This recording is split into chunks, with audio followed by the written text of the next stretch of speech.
A report published by the United Nations has accused Myanmar's military of creating perpetual human rights crises in the Southeast Asian country.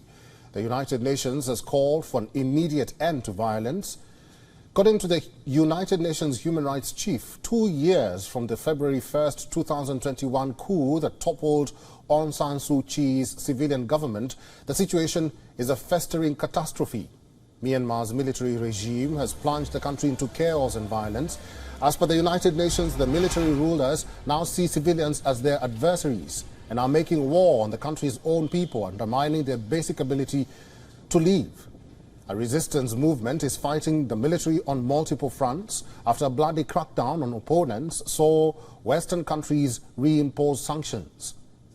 The United Nations report flagged the military's indiscriminate airstrikes and artillery shelling, mass burnings of villages, and denial of humanitarian access. The tactic used by the military, the report says, is designed to cut off non-state armed groups from access to food, finances, intelligence, and recruits. The report documents human rights concerns between February 1st, 2022 and January 31st, 2023, that's this year. The chief of the United Nations Human Rights Office's Myanmar team said that armed clashes were occurring in about 77% of the country.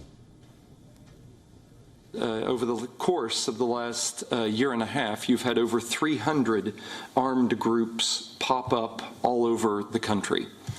What this has done and what this has resulted in is an intensification of violence, and to the point where you have armed clashes occurring in about 77% of the country. In townships, 255 townships out of the 330 that exist in the country.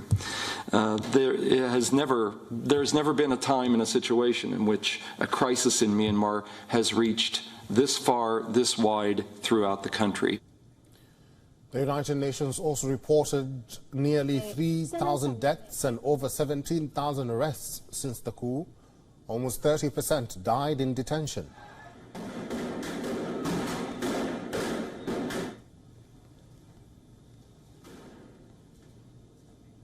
WION is now available in your country. Download the app now and get all the news on the move.